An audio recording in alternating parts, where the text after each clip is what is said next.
Saludos cordiales a los seguidores de nuestro canal online del Liceo Cristiano de Guayaquil, dentro y fuera del país, especialmente a nuestros ex estudiantes. Realmente es abrumadora la cantidad de ex alumnos del Liceo Cristiano que hoy están ejerciendo su profesión dentro y fuera del Ecuador. Y allá donde se encuentren, un abrazo fraterno y recuerden que siempre estamos pensando en ustedes. Hoy les tengo una sorpresa extraordinaria. Es un honor para mí presentar a un maestro de maestros, a un hombre que por más de 25 años estuvo dedicado a dirigir la Contraloría Académica del Liceo Cristiano de Guayaquil. Me refiero al máster Ricardo Acevedo Ayala. Lo vamos a recibir con un fuerte aplauso. Ricardo, un privilegio tenerlo, un privilegio. Estaba siempre añorando esta conversación que persigue dejar un recuerdo imborrable en la mente y el corazón de todos los educandos que han pasado por el Liceo Cristiano de Guayaquil, fundamentalmente dando el mérito que usted se merece. 25 años en una institución, no cualquiera permanece. Cuéntenos, Ricardo, algo de su infancia. Bueno, realmente yo fui un poco introvertido, ¿no? ¿Ya? Y un poco tímido también. Y cuando yo tenía una edad muy corta, mi mamá le gustaba enseñar a los niños de un colegio de aquí de la ciudad. Entonces mi mamá me ponía en ese grupo de estudiantes, y aunque la edad no iba relacionada con los chicos que les enseñaba. Y eso me sirvió porque pude aprender a leer y escribir muy rápidamente. ¿A qué edad aprendió a leer y Entonces, escribir? yo a los 5 años yo ya estaba en la escuela y a los 10 años ya terminé la escuela, a los 16 me estuve graduando. Ah, poquito. Entonces, sí, de esto hay cosas positivas. Yo creo el de pronto haber ganado algún año, pero también hay cosas que yo recomendaría, ¿no? Que todas las cosas tienen su momento. Correcto. Así como las frutas saben mejor maduras, así mismo en la vida hay momentos que son para prestación, hay momentos cuando recién comenzamos, habilidades que se deben aprender, que son más necesarias que a lo mejor el conocimiento. Entonces, en el espacio en el tiempo que estuve en la escuela, sí veía a los otros niños que eran mucho más grandes. Que de pronto cuando era de jugar pelota, bueno, aunque me gustaba jugar pelota, pero ellos estaban ahí, eran los titulares, ¿no? Pero usted era el dueño de la pelota. Sí, más o menos lo que usted me está diciendo, que resulta que como en 4º grado se sacó la selección de la escuela. ¿Allá? Entonces, que resulta que yo tenía buenas notas. Entonces la profesora, que no sabía de fútbol, me pone de capitán del equipo, sin saber jugar, pero mis buenas notas me puso capitán y los chicos no me miraban bien. No me miraban bien. Entonces, esa era una anécdota, y en el paso del tiempo me pude dar cuenta que todas las cosas tienen su momento. Si nosotros adelantamos los momentos, entonces los resultados no son como uno los desea. Trastocamos todo. Así es, trastocamos todo, ¿no? Y de niño, ¿cuál era su juego preferido? Bueno, de niño, como niños jugábamos casi todo, ¿no? A las bolas, al pepo, jugábamos a la rayuela, a la escondida, al 50 el palo, sí. Muchos juegos de ese tipo, ¿no? Que nos ayudaban a relacionarnos, al poder tocarnos, sentirnos, porque realmente esa es la parte social. ¿Alguna vez usted se trepó el palo encebado? No, eso sí eso sí no lo hice. El deporte que siempre me gustó fue el fútbol, aunque no fui bueno en el fútbol. pero sí tuve buenos amigos que igual me ponían en los equipos, ¿no? Entonces, aunque no era bueno, pero sí me gustaba el fútbol. Y en esa época, doctor, de pronto, era que en la cuadra de la casa, en las calles, uno ponía las piedras y no importaba lluvia ni nada, sino que con todo igual jugábamos, ¿no? Ahora los tiempos han cambiado realmente, ¿no? A veces se observa que los niños hacen deporte, pero es con el PlayStation, con la parte digital. Y las relaciones se dan más de tipo digital, que no es lo mismo que sentirnos, que vernos, que poder conversar, hablar. Incluso de esos espacios nosotros aprendemos. Claro, claro, ha sido nocivo todo lo que está ocurriendo, ¿no? Le han quitado la oportunidad de divertirse a los niños con juegos tradicionales que antes nosotros los practicábamos en forma colectiva en nuestras comunidades, ¿no? Cuéntenos algo de su familia, quiénes son sus padres, sus hermanos, a qué se dedican. Claro. Bueno, yo vengo de una familia sencilla, de un padre muy trabajador. Cuando nosotros estábamos en nuestra casa, nos gustaba verlo cuando él venía al mediodía a comer y por ahí mismo salía a trabajar. Eso creo que ahora ya no se da, ¿verdad? Porque son horas muy continuas. Pero en esa época había cierto corte. Mi madre era una persona muy trabajadora, pero entre las cosas principales, ella se preocupaba mucho por nosotros, ¿no? Estaba a cargo de la casa. Ella se preocupaba por podernos guiar, darnos una palabra que nosotros nos sirva para poder seguir adelante, muy preocupada por nuestros estudios.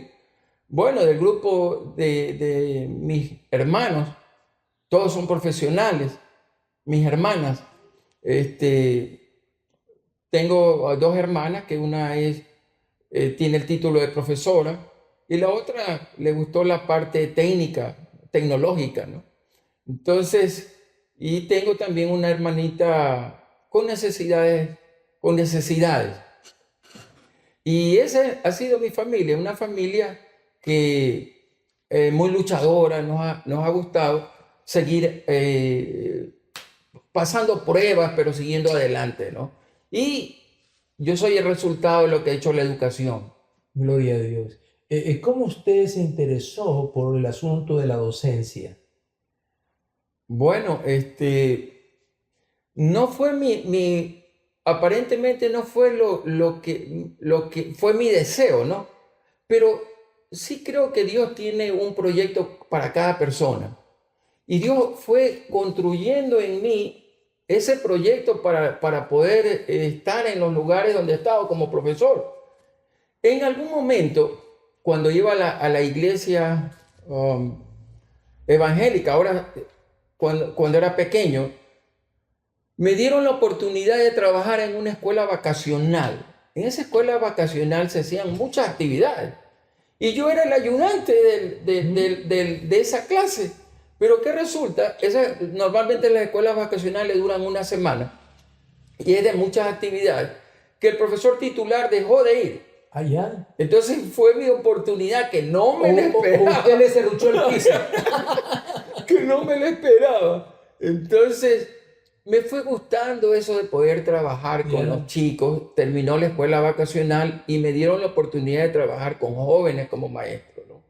Entonces, eso de trabajar con jóvenes no es tan sencillo, porque ellos incluso están preocupados, bueno, ¿y de qué color era el pantalón que cargaba tal persona? Que si los zapatos, las zapatillas. Entonces, me forzaban a prepararme y a investigar. Desde ahí fue creciendo esa situación de que me gusta mucho leer, investigar, qué cosas podrían aplicarse, qué cosas se podrían mejorar. Y bueno, yo pienso que de ahí nació esto de la docencia, ¿no? De las oportunidades que tuve de poder ser maestro en la iglesia y de poder observar también algunos maestros que tuve en mi proceso de escuela, colegio y en la iglesia también. Pero antes de la docencia, yo conozco que usted fue marino mercante. ¿De agua dulce o agua salada? Bueno, fue de agua salada. O sea, de los grandes mares. Claro, así es. Yo decía antes que el Señor nos va construyendo. Y yo recuerdo cuando comencé y decía que era una persona tímida, que era introvertido, pero cuando estuve en la Marina Mercante no se podía tener ese carácter, ni tener esa forma. Entonces, el ejercicio, el tener que dirigir a grupos, eso hace que nuestra personalidad cambie de alguna manera. El tener que viajar de un país a otro en barco, también hace que fortalecer nuestro carácter. Y creo que toda esa amalgama de actitudes son las que sirvieron para lo que ahora, el trabajo que he desempeñado, ¿no? De maestro, y como contralor académico. ¿Y cómo así usted se inclinó por estudiar matemáticas y física en la Facultad de Filosofía, Letras y Ciencias de la Educación de la Universidad de Guayaquil? Porque ahí yo conozco algunos maestros que eran durísimos, ¿no? Sobre eso, coméntenos algo sobre el asunto. ¿Cómo así se inclinó por las matemáticas? Bueno, realmente las matemáticas para mí siempre las vi como un desafío. No es que decir, bueno, yo tenía un gusto tremendo por las matemáticas, pero yo sí dije, no, la matemática para mí es un desafío y yo voy a prepararme, yo voy a buscar tumbar este desafío. Pero después me di cuenta y fui cogiendo ese gustito de las matemáticas cuando uno va comenzando a tumbar los pequeños desafíos de la materia. Entonces hay problemas pequeños y usted se siente feliz de ver que va resolviendo esos problemas. Después los problemas se van haciendo un poco más fuertes y ya ese choque que de pronto se puede tener con la materia va derrumbándose. Correcto. Porque usted va sintiendo ese gusto de ese desafío y comienza no solamente a querer resolver ese problema, sino que ya busca problemas más fuertes y eso nos lleva a la investigación. Entonces yo investigo, no, yo no me voy a quedar así, etcétera, etcétera. Entonces ese fue ese espacio para gusto de la matemática que se fue dando. Dentro de su proceso formativo, Ya. ¿qué maestros, tanto de la escuela, colegio y universidad, marcaron su vida porque dejaron huellas imborrables en su corazón y en su mente como estudiantes de... Bueno, yo pienso que en 3 momentos hubieron 3 maestros importantes para mi vida, ¿no? Entre ellos, el hermano Martín, que ese fue mi maestro en la escuela dominical. Una persona que se preocupaba mucho por sus estudiantes, se preocupaba, nos enseñaba el evangelio no como algo que era imposible de lograr, sino como algo que como jóvenes sí podíamos alcanzarlo, ¿no? Entonces, el hermano Martín era, en la iglesia que yo asistía en ese momento, todos los jóvenes queríamos asistir ahí. Y ese curso tenía cierta edad, usted podía estar hasta cierta edad en ese curso. Y cuando ya nos tocaba cambiarnos de curso, nadie quería cambiarse porque el hermano Martín tenía su forma de llegar a los jóvenes, ¿no? Entonces, para mí siempre me quedó eso del hermano Martín. Después yo estuve en el colegio a un profesor, William Felix, que de pronto usted lo puede... de matemáticas, que me gustaba... en el Vicente Rocafuerte. En el Vicente Rocafuerte, donde usted también estudió. Solamente con verlo, cómo ingresaba al aula de clase, el verlo vestido con su terno, su sola presencia inspiraba respeto. Y el escuchar sus clases era como una música, como una canción, escuchar cómo él desarrollaba los ejercicios. Todo el mundo estaba como encantado de verlo al profesor William Philly, que mis compañeros seguramente que han de estar viendo este video lo han de recordar. Y por último, cuando estuve en la universidad, tuve un profesor que, bueno, también me sacó, digo, el sombrero, ¿no? Que es Mario Montenegro. Ah, ya. Entonces, ¿Qué le daba él? Mario Montenegro en la universidad cuando estuvimos estudiando administración, Ah, ya, ya, ya. Mario Correcto. Montenegro. Entonces, este profesor, pienso que de todos los profesores era el más sencillo, que cuando ingresó de pronto con su camisita mangas cortas, todos iban de otra manera vestidos, y eso no es que quiero decir que está mal, ¿no? Pero él fue muy sencillo, de pronto no se presentó diciendo yo soy tal persona, etcétera, no presentó alguna situación, pero su forma de actuar, los conocimientos que él tenía, hablaban por cualquier otra situación que se pueda decir, ¿no? Entonces, cada pregunta que hacía un estudiante, en algunos casos yo sentí como que eran algunas preguntas que eran como capciosas, como para hacerlo, pero él siempre tuvo la respuesta con conocimientos para poder contestar sin ningún problema. Entonces, en mi vida, estos tres maestros son los que de pronto son mi base, ¿no? Que cuando yo entraba a una aula de clase, quería ver el reflejo de ellos Qué lindo. ahí en el aula de clase. Y lo mismo me pasaba a mí cuando yo en su momento daba matemáticas. También quería tener algo de ellos para poderle dar lo mejor a los estudiantes. En su vida espiritual, cuéntenos, primero, ¿a qué edad usted conoció a Jesucristo? Ya. Yo lo conocí a Jesucristo desde muy temprano, realmente, pero ahí hay una anécdota. Eh, mis padres, o sea, mi papá, mi mamá, eran católicos en ese momento. Y mis padres en la mañana me llevaban a la iglesia católica. Y en la tarde mi vieja abuelita me llevaba a la iglesia evangélica. Entonces yo estaba lleno de información por todos los lados, ¿no? Pero llegó el momento en que yo tuve que decidir. Y decidí seguirlo a Cristo. Entonces, en el momento que yo seguía a Cristo, ha servido de mucho. Porque uno sin Cristo se siente solo. Pero con Cristo puede enfrentar cualquier desafío de la vida. ¿Por qué? Porque uno sabe que está anclado en el Señor. No está anclado en cualquier cosa, en cualquier fondo donde el ancla se mueve y el barco también. No, estamos anclados en Cristo. Al saber que estamos anclados en Cristo, toda dificultad que aparezca lo veremos desde una óptica diferente. Correcto. Porque con nuestros ojos podemos ver una cosa, pero con los ojos celestiales o los telescópicos vemos a un Dios muy grande para un problema que a lo mejor con es los ojos muy pequeño. Espirituales, ¿no? Correcto, con los ojos espirituales. Cuéntenos, ¿usted ejerció algún liderazgo en alguna iglesia cristiana? Porque algo por ahí me indicaban que estuvo dirigiendo a las juventudes. Sí. Bueno, comencé como maestro de escuela dominical y después fui presidente de jóvenes. Ay, qué bien. Entonces, tal vez en ese momento no tenía el conocimiento, pero estuvo en la voluntad del Señor que sea presidente de jóvenes de una iglesia muy grande.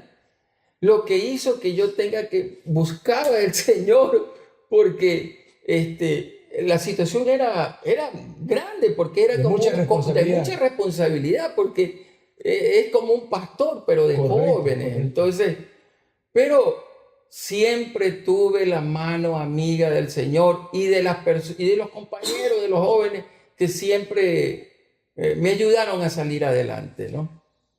Cuéntenos cómo fue su ingreso al Liceo Cristiano de Guayaquil. Bueno, por el Liceo Cristiano, en el Campus 1, no había la transportación que hay ahora. Allá. Pero yo tuve que ir un día a Maquinarias y Vehículos, que queda al frente, ahora tiene otro nombre, de la institución. En ese momento estaban construyendo el Liceo Cristiano, ¿no? Y pude observar al Liceo Cristiano desde lejos.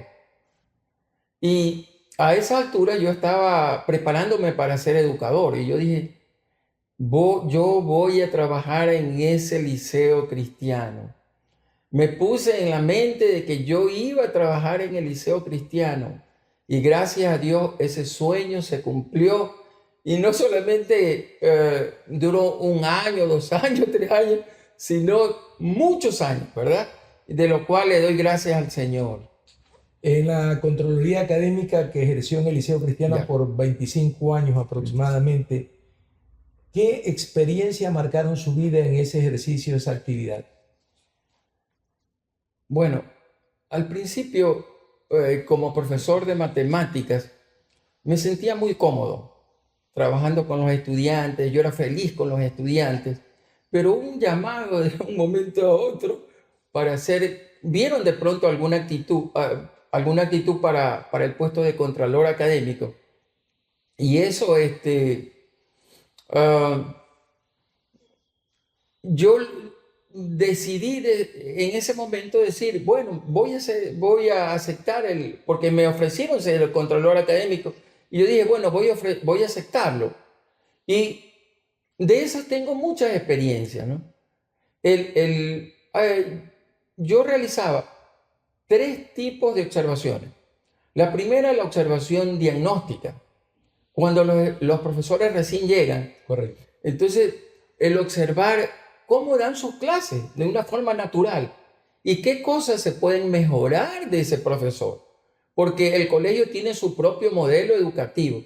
Es probable que tengan sus buenas experiencias, pero esas buenas experiencias pueden ser de abono también para el modelo educativo nuestro, porque la base de la institución es el modelo social constructivista cristocéntrico, ¿no? Entonces, nosotros en la observación de diagnóstico le vamos diciendo cómo es el modelo y el profesor se va metiendo en esta situación. Después tenemos una observación que es diferente. Ya esta observación ya se le pone una fecha y se les da las mejores condiciones para que dé su clase. Porque ya diciéndole la fecha y el horario, esa va a ser su mejor clase. Porque la clase sorpresa, de pronto, esa no va a ser la mejor clase. Se desea ver su mejor clase.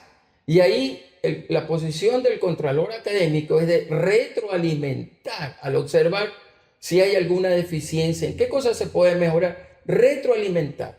Siempre es importante la retroalimentación. El piloto puede hacer su proyecto para llegar de un lugar a otro, pero hay tantas situaciones que pueden mover el barco, pueden mover el avión y sacarlo. Entonces, ahí, ¿qué es lo que tiene que hacer ese piloto? Tratar de meterse nuevamente al rumbo para poder seguir. Igualito se realiza con el profesor. Vamos observando las clases y si hay algo que revisar o corregir, se lo va haciendo y se va enrumbando. En las visitas áulicas, Ya. ¿cuál es el papel principal que usted cumplía como contralor académico? Mi función principal era observar y retroalimentar a los maestros. El deseo ferviente no era señalar, sino el deseo ferviente era de mejorar, ¿verdad? Entonces, ahí vamos adelante con esa situación. Pero ahí va algo importante también, porque usted puede decir, haga esto o hágalo de acá, pero lo que usted está diciendo debe tener una base científica. Se debe investigar para poder decir qué es lo que se debe hacer. Porque yo le puedo decir, usted haga esto, corrija o hágalo de acá, pero resulta que lo que usted está diciendo no es lo correcto. Correcto. Tiene que basarse en cuestiones de conocimiento científico. Y más que todo que ya el maestro viene con experiencia pedagógica, ¿no? ¿Verdad? Claro, porque puede en algún momento decirle lo que usted me está diciendo realmente no es lo apropiado. Claro, porque esa experiencia pedagógica que se puede tener, una persona puede tener 30 años, no sé cuántos años de experiencia, pero resulta que en la clase ha venido haciendo lo mismo siempre, Correcto. siempre, o lo ha venido haciendo mal. y cree él que lo está haciendo bien. Entonces es necesario la observación, el control. Es que la calidad de una institución va en relación a la calidad del maestro. Correcto. Entonces, pero para poder mantener esa calidad hay que observar, hay que retroalimentar, se tiene que hacer cursos. El profesor tiene que amar la investigación para poder dar lo mejor a sus estudiantes. Sin duda, el nivel más alto que puede alcanzar una Correcto. institución educativa depende de la calidad de maestro que tiene, ¿no? Así es, doctor, así es. Por eso hay que tener mucho cuidado en la selección de profesores. Que No se puede improvisar. no se puede improvisar. Y yo de esto, bueno, me siento feliz de haber trabajado en el Liceo Cristiano y ver personas muy profesionales en su labor, muy profesionales, ¿no? Que han estudiado en universidades muy importantes del país. ¿Qué es para usted la educación significativa? Bueno, realmente significativa, yo lo veo como algo que usted recibe y que le va a servir. En la vida práctica. Claro, porque de nada me sirve que yo tenga una información y no la pueda poner en práctica. Entonces, yo recibo esta información y yo la puedo poner en práctica. El estudiante viene con un conocimiento, que a eso le llamamos conocimiento previo. Claro. Y nosotros le vamos a dar un conocimiento nuevo. Pero entre ese espacio del conocimiento nuevo y el conocimiento previo, hay un sinnúmero de situaciones que puede hacer el maestro para lograr ese nuevo conocimiento. Hay actividades, hay ese tipo, todo un sinnúmero de actividades. El tratar de desarrollar el pensamiento crítico, el tratar de desarrollar el pensamiento creativo.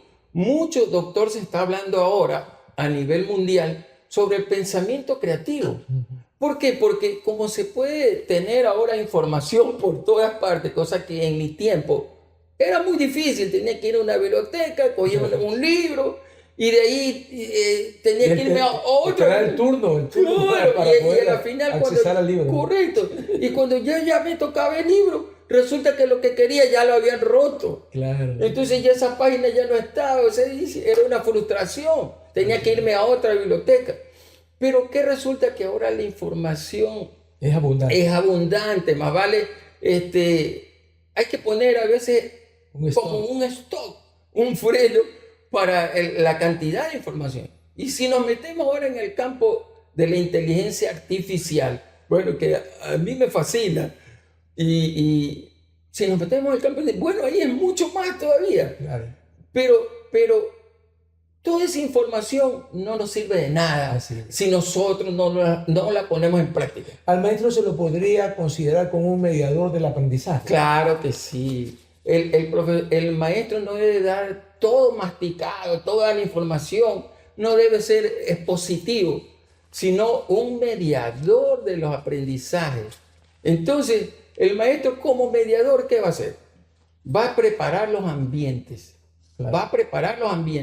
va a conocer a sus estudiantes, va a decir, bueno, aquí tengo un estudiante que tiene tal conocimiento, acá tengo un estudiante que tiene tal conocimiento. Y para los diferentes estudiantes saber qué es lo que yo voy a hacer. Porque realmente no es correcto darle a todos los estudiantes lo mismo, pensando que hay estudiantes que unos tienen necesidades y otros no tienen. Entonces, ¿qué va a pasar con los que tienen necesidades? Si yo doy lo mismo para todos, entonces se va a quedar. Entonces, no, tengo que ir buscando las herramientas, las actividades, que para eso sí sirve la inteligencia artificial. Ir buscando las actividades que pueda yo aplicar con los estudiantes. Y más que todo ser consciente de que los estudiantes tienen diferentes estilos de aprendizaje. Correcto. Lo interesante es que el maestro descubra qué estilo de aprendizaje tiene Juanito, Pepito, Eduardito, Ricardito, ¿no? Y ahí logra el éxito con el estudiante, ¿no? Así es, doctor, así es. Hay diferentes estilos de aprendizaje. ¿Qué entiende usted por el modelo pedagógico, social, constructivista, humanista, cristocéntrico del Liceo Cristiano de Guayaquil? Usted que fue uno de los protagonistas de ir construyendo, ¿no? Y de ir socializando por la experiencia que usted tuvo en el campo y tiene en el campo de la educación, ir estableciendo que este es el modelo más apropiado que debería y que se implementó en el Liceo Cristiano de Guayaquil. Bueno, yo creo que como personas hay diferentes maneras de aprender y una forma de aprender es es autónomamente. Ya, Entonces digo, o lo que es lo mismo aprender a aprender, correcto. entonces o tener un aprendizaje permanente, ¿verdad? Entonces, así como yo trabajo, yo busco la investigación, yo trato de, bueno, pero esa forma de trabajar individual es importante, pero también es importante socializar con mis compañeros, porque la vida no es de personas, de una sola persona Claro. errante, no. La vida se hace en sociedad, ¿cierto? Qué Y el importante trabajo en es, equipo es fundamental correcto, para qué eso. importante es la habilidad del trabajo en equipo. Entonces, por eso nosotros hablamos de social constructivismo, porque las actividades, se deben hacer actividades que no solamente se trabaje una sola persona, sino varios grupos de estudiantes. Puede ser en proyectos, puede ser en trabajos cooperativos, y hay un sinnúmero de estrategias para el trabajo social, debates.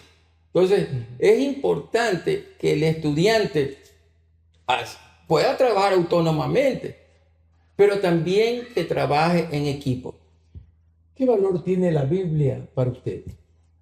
Bueno, realmente para mí la Biblia, que es la palabra de Dios, es todo. Es para todos los momentos, para los momentos fáciles, bueno, me da alegría. Y para los momentos difíciles, también nos da un poco de tristeza. Y para los otros momentos, bueno, para todos los momentos uno encuentra ese refugio, esa fortaleza en el Señor. Y nos dice Él que no estamos solos y que tenemos oportunidades. Todos tenemos oportunidades.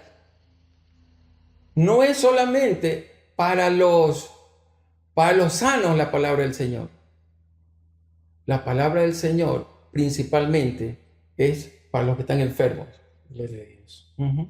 Gloria a Dios. ¿Cómo formar integralmente a nuestros alumnos? Bueno, no es sencillo formar integralmente.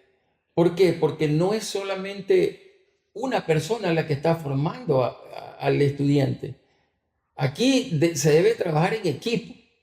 Y aquí debe trabajar la escuela, los maestros, debe trabajar la familia y debe trabajar la comunidad, que puede ser la iglesia. Entonces, es todo un equipo que se tiene que movilizar para poder lograr una formación integral. Una formación integral Y cristocéntrica. y cristocéntrica. Porque qué importante es que nuestra cosmovisión sea cristocéntrica. Significa que todo lo que hacemos tiene que pasar por un sedazo. Correcto. ¿Sí? Entonces, los valores deben ser valores cristianos, etc. Y eso es lo que nos va a decir, nos va a ayudar a seguir adelante, ¿no? Hoy más que nunca que vivimos el paradigma de la incertidumbre, que nada está bien definido. Nada es estático. Sí, claro. O sea, peor con eso, ¿no? Así es, el paradigma de la incertidumbre. Yo le voy a hacer un recuerdo, doctor Araujo. Acordémonos ahora este momento que tuvimos del COVID. Del COVID, sí. Sí, entonces, de un momento a otro nosotros estábamos trabajando normal. ¿Y qué resulta? Que llegó esta situación del COVID y todos tuvimos que estar en nuestros hogares. Ahora, ¿qué hacemos con los estudiantes? Fue una situación muy compleja. Tuvimos que reinventarnos. Tuvimos que reinventar. Así es. Así, y meternos en la tecnología. Correcto. Que yo decía que eso que se aprendió en el tiempo del COVID no iba a ser un momento, sino que iba a ser en 7 años, en 5 años, y se lo tuvo que hacer en un mes, a lo mucho. Y fue duro para muchos compañeros, ¿no? Sobre todo para las personas mayores, no fue sencillo, pero gracias a Dios se salió adelante. La incertidumbre no nos niega, no nos dice que nosotros vamos a esperar más adelante. No dice, yo digo, esto es lo que va a pasar. Nadie puede decir Nos eso. permite prepararnos, Pero equiparnos sí, para esos desafíos. Claro. Porque la incertidumbre es un desafío de la vida. Claro, nosotros sí, lo que sí podemos, doctor, es decir, esto puede pasar. A lo mejor lo de acá puede pasar, pero no puedo decir, esto es lo que va a suceder. Entonces, esa posibilidad de decir, esto es lo que puede pasar, ¿a qué nos lleva? Nos va a llevar a prepararnos. Claro. Entonces, la habilidad de la adaptabilidad hace movilizar un sinnúmero de habilidades y nos hace estar preparados para la incertidumbre. Qué bien, qué bien. Sí. ¿Cómo quisiera que lo recuerden a Ricardo Acevedo? Bueno, mi deseo que me recuerden como una persona que siempre quiso lo mejor para todos. Gloria a Dios. Como una persona que dio parte de su vida por el servicio. Y que me recuerden que para poder enseñar, primero hay que amar. Gloria a Dios. Bueno, amigos, con un educador de la talla de Ricardo Acevedo podíamos quedarnos aquí hablando mucho tiempo, pero ha llegado al punto final de esta entrevista, esta agradable entrevista. Y yo quisiera pedirle a Ricardo que dé un mensaje a sus ex estudiantes y a sus compañeros que todavía están trabajando en el Liceo Cristiano de Guayaquil. Quiero utilizar las palabras de Juan, cuando dijo, hermanos, yo deseo que ustedes prosperen en todo, así como la salud. ¿Cómo prospera su alma? Entonces mi deseo es que ustedes prosperen en todo y que tengan salud, pero así como va prosperando su alma. Dios me los bendiga y decirles que todos los días es un nuevo combate. Entonces, Dios está con nosotros y fortalezcámonos en el Señor. Amigos de nuestra comunidad cristiana, de nuestra comunidad, nuestra hermosa comunidad ecuatoriana e internacional, y especialmente a todos los exalumnos del Liceo Cristiano de Guayaquil, un abrazo a la distancia. Esperamos reencontrarnos nuevamente en este espacio espectacular que tiene como finalidad recordar a quienes dieron parte de su vida en el proceso formativo de generaciones enteras. Nos veremos pronto. Hasta siempre.